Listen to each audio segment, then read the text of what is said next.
everyone, welcome back to the Be Mindful podcast. We are here with our special guest. Would you like to introduce yourself? Hi everyone, my name is Darron James.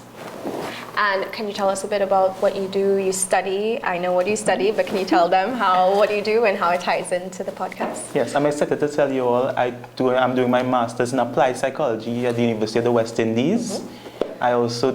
I got an opportunity to tutor many masculinities in the Caribbean this semester. Nice. So I'm excited for that and looking forward to it. Yes. And all of my activism work and a lot of my pastime goes towards creating a better masculinity for the Caribbean. I love that. I'm so excited for today's episode. Well, I just want to start. Why did you choose to study psychology?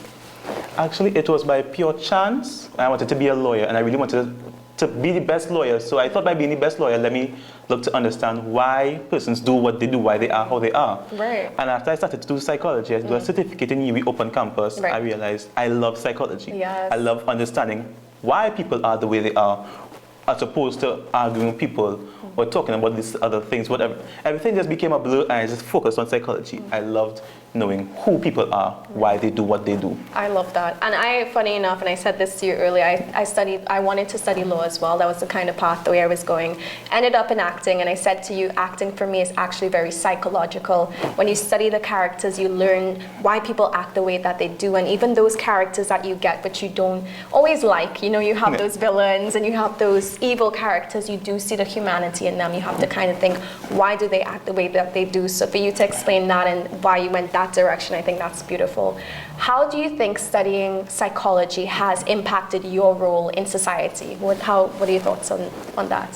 For sure, it has impacted my humility. I went from being maybe hot-headed, angry at persons. Why would you even? Went from that to understanding, okay, I understand why you may. Right. So let's see how I can work with you to get yourself better, or even to get a positive outcome in this situation. If you have to work together in a group assignment, Right. or any way you interact with people, Right. understanding why the way they are encourages you to work with them rather than against them. Right. I always say when you have that mindfulness, and this is why we say the Be Mindful podcast, it opens up a gateway to more compassion and kind of collectively working towards a common goal. I think that's beautifully said. And I could imagine as a student that there are a lot of strains and stresses that you experience, as we've all done during studying. What are your thoughts? You want to explain, like, your experience with that? Have you experienced points where you were very stressed out with your grades and trying to achieve? What are your thoughts on that? Actually, funny enough, last semester, I'll tell you about last semester, I got bedridden twice from an infection. Yeah. And the stress, because this is not undergraduate or high school work, this is master's level work. Yes. And you have assignments, you have deadlines. Being bedridden, not able to type because it was my right hand was swollen. I had to take off my jewelry, everything. Wow. Nothing could fit. My ring could even fit on my right hand. Right. That experience was terrible. I could imagine. And the stress to get assignments done, get presentations done. I forced myself to go to a presentation, my hand swinging down by my side. I couldn't even raise it to type on the laptop. Wow. Just to the presentation, to get one thing out and continue. My lecturers were very, very understanding, but the stress to be on time, that pressure to make sure and get this done before your semester is out was too much to bear. And I put that work ahead of my personal health, because after when I had to go to the point, I had to go to the hospital, they told me, don't do that, keep your hand up, and you're doing the wrong thing whole time. You should have came early and so on. You know, I got the whole earful from the doctor. So yeah, that's it. No, I had, and we've expressed this off camera, I've had experiences as well where, you know, we're so focused on academics and grades and passing and just being the best that sometimes we forget mental health and physical health. Yeah. And there were points where I had midterms and I would not eat for hours, like for days. I would just be studying from 7 a.m. until 7 p.m. And I think it's important that with you saying that truth of what you've experienced, you know, I bet you've learned now to kind of prioritize. Yeah, until it balance. gets way bad. It's too bad sometimes. It gets too bad. God, no, it's definitely something very important for us. I want to take this opportunity to say to students who, yes, we're all achieving for our goals, we're all aiming for something big, but please maintain your health, your physical health and your mental health. It's something very important to stay balanced. And you can only pour from a full cup. Yes. You can never pour from an empty cup. I would like to know how you manage your stress from learning that impact it has on you. How do you manage now how much workload you have and how you can stay balanced? Well, first off, I pray that I don't get sick again. Oh God, that's first and pray. foremost. But I really do love gardening, and gardening is my favorite pastime. It's my stress reliever. It's free therapy for me. Yes. I go out to my garden, I feel the sun, that's my morning cup of coffee. Sometimes I get up early, about 5 o'clock, 5:30, and I get up and go in the garden before the sun even rises because I'm impatient to just go and sit down and read up. I love that. Sit down, probably pick a lettuce and eat it just so. I absolutely love it's just that. fulfilling. Well, it's funny you said that because I really do believe in the holistic value of gardening. It creates this space for you to not only have this free time and this pleasure, but it creates a growth mindset because you start to see things develop and blossom, and you have one day this tomato or this lettuce, and it's also great for your mental health. I actually worked with Santa Cruz RC with the children. They have a planting initiative, and I was speaking to them about the importance of finding creative ways to tap into your mental wellness and mindfulness. So I'm so happy that you said that. What would you say to any ambitious students right now who may be thinking, I need to study 20 hours a day to get this A on this exam that's so important to me? What would your advice be to them?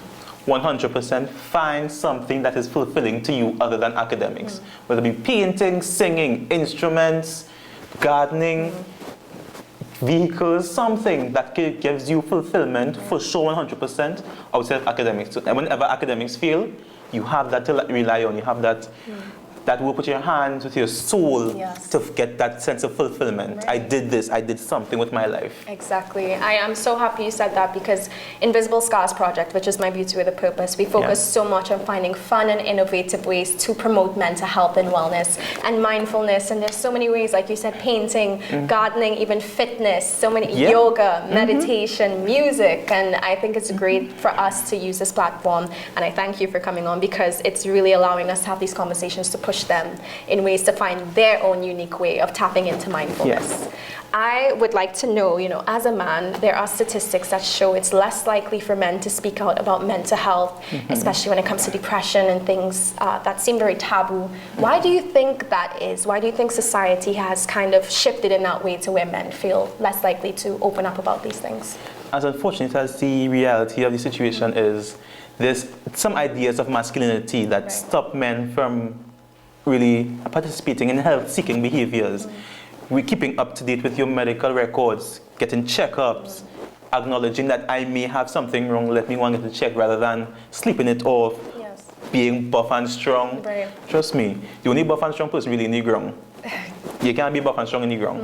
You really can't. You can't. So take care of that physical health, that mental health particularly, because the mental health, a lot of men, statistically, men are less likely to actually attempt suicide, but I believe 3 times as likely to actually succeed in their attempts at suicide. Yes. So get yourself as healthy as you possibly can. If you cannot do it yourself, ask for help. You can be as secretive as you want.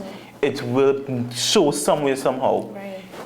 If not to others, to you. You will know for yourself. So get yourself what you can. If you don't want to actively say, I need help, trust me, you can talk to a friend or a relative or a partner, say, you know what, I may not be okay. Right. Begin the conversation. Once that conversation begins, you realize how better it starts to become for yourself. Exactly. And I think it's great that you said that because even we need to take that responsibility to check in with our friends. We need to think, okay, I'm doing great, but how is my friend doing? Absolutely. I haven't seen him for a week. Maybe he went silent on social media. All these little signs that we can look out for as a community, as friends, as family, we can really tap into that. And I think it's great that you were speaking about this. I really do commend you because it's important that we have these topics and you being a man yourself speaking about this openly. There are a lot of kids, I always say, there are issues that we need to fix. Example, sayings in society, don't be a girl, don't cry like a girl, man up. How do you think this really impacts young boys growing up, or how can we create spaces for them to not fall into these lines of toxic masculinity as you would be aware of with this conversation? I like that because one of my ways of creating a better masculinity for the Caribbean, I spoke to KRC boys on 4 occasions, about rape culture and masculinity in the Caribbean, their masculinity and a better sense of masculinity. And I strongly believe, and I've also, spoke to big men, older men, about masculinity. And after that experience, I strongly believe the children are our future. Right. Speaking to our children, engaging them from young, some persons may tell boys to man up. I take it my personal responsibility to say, you're okay how you are. Yes. You want to cry, cry. My nephew, he cries sometimes. My mother will get on, tell him, let's go in my room.